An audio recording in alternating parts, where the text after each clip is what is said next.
Welcome back. Today on the couch with Jude, we've got my great friend Christine Hayvice. Never gonna quite know how to say her last name. That's exactly right. Great, got it right. Now, Christine and I, we belong to um, a Facebook group called Female Travel Buddies, and we met through a friend who we all ended up in the same place at the same time, and we were in a camper van having a yak, and I thought, this lady's interesting. I want to know you, because I choose my friends pretty carefully. You know, they've got to be interesting, otherwise they don't stick around. So Christine is an author. She's a poet, and she's sort of delving into a little bit of non-fiction novel writing next. She's done a few short stories, published also, may I say. So welcome, Christine. Thanks very much for doing this with me. Oh, thank you, Jude. It's a pleasure. Right. So Christine has her own camper van because she's a female travel buddy.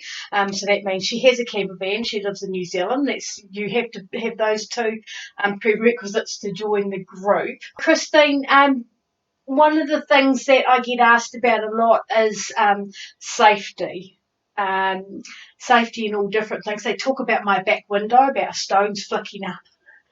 And I'm like, no, it hasn't been a problem so far, and I've been a year on the road. But the biggest thing is when we go to the camping spots that we go to, when they're outside of campgrounds, because campgrounds are pretty safe normally. But because you and I, we go to a lot of freedom camping spots.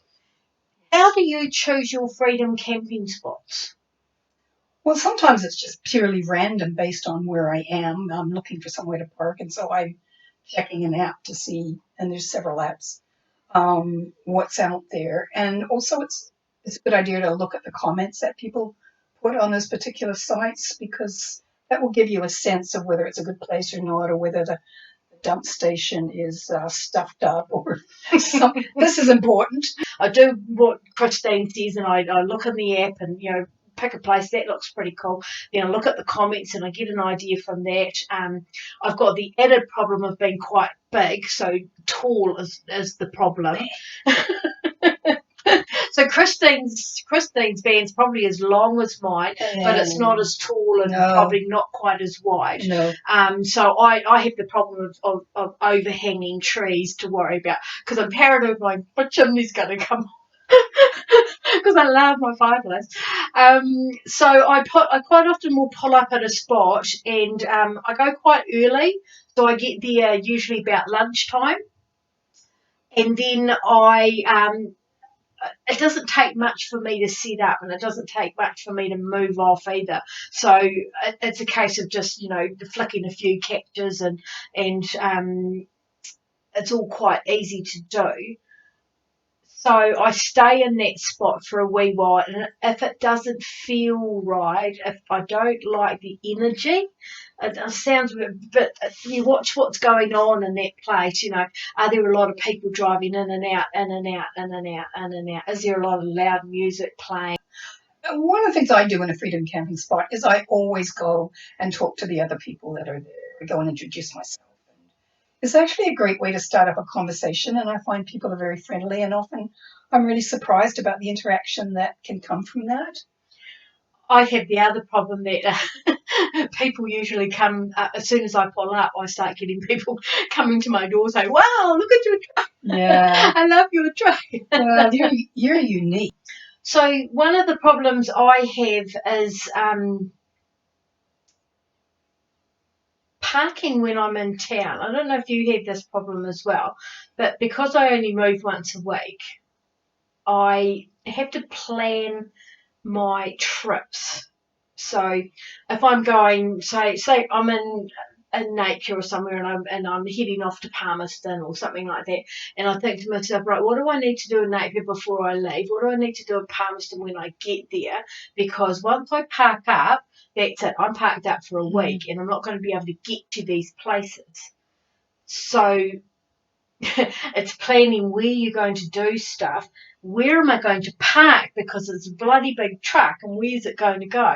And you would have that same problem, Christine, because even though yours is not quite as big as mine, right, it's still big enough that it won't fit in a normal car. Yeah, it's mine's 7.5 meters long, And so it is a challenge. And there are some places, like Whakatane is a classic example. It's really hard to find a parking space because there's a lot of angle parking there. But what I do is I will, if I can, slide in on an angle, and I might take up 3 spots so that I'm not sticking out. And if there's parking meters there, well, I put money in all 3 of them. I've found that I look for places with big car parks. So some of the mall shopping centres, that we have like the warehouse in Mitre 10 and a whole lot of different shops all sort of in one particular place. And then they have this huge car park, which means that, the car parks quite often, you've got one here and then you've got the next one here. So you can park across both of them like this. I do that. But the other thing is that you just walk a little bit further. You go away and just move out, just a street over. What is it about a spot that makes you feel safe? I think for me, it's that it's an open area, that it's not too closed in or hidden away from what else is coming in by. And I don't mean parking by a main road or anything like that, but that there's not a lot of bushes and things where, not that I'm ever for a moment have felt unsafe. I want to be clear about that. And I've traveled up north and all the way down to the bottom of the South Island, and I have not ever felt unsafe. But that doesn't mean I'm not cautious. I'm just careful about where I park and also make sure that I'm parked in a way that I can leave quickly if I have to. Now, mine's a bit different from yours, Jude, because I can go straight from my bed, walk through and get into the driver's seat, then I can leave. That's why I come early, so I can suss out whether I like a place or not, because if I'm going to leave, I'd rather leave during the day but I can see what's going on.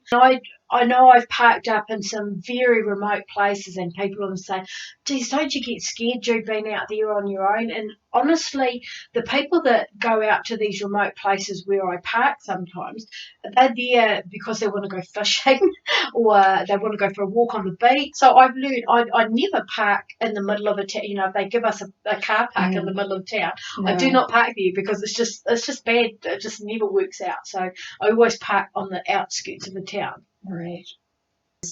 The thing that's kind of funny is that when you're a woman and you're traveling in a large vehicle, there is this assumption that there must be a man associated with the vehicle, right? They think that.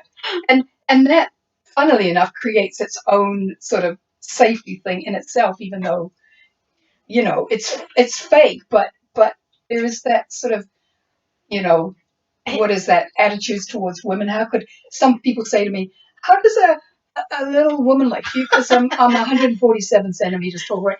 She's tiny. How do you manage to drive such a big vehicle? And I say, it doesn't know I'm small. The single men thing is a bit of a problem. If a guy on his own comes up and wants to talk to me about my truck, I'll be polite, but I don't draw the conversation out, and sometimes I don't open my door fully. I just talk to them out there. Because I don't want them to get the idea that something, you've got to welcome that out. That I've got to welcome that out, and I never go to happy hours. So in the association campgrounds that we stay at, they quite often have happy hours, and there's quite often people sitting outside their trucks, sitting having a little drink, and I never do that because it just puts me in situations. I hardly ever go to pubs anymore unless it's with friends for a special occasion. So I just don't put myself in that situation. So Christine, just wanted to say thank you very much for joining me today on the couch with Jude. Oh, it's been a pleasure. Always, I've been on your couch a few times, and so it's always a pleasure, and I'm really glad that we met through the Female Travel Buddies. I hope you enjoyed that video. If you did, please make sure to share with all your friends and subscribe to the channel because there'll be more up soon.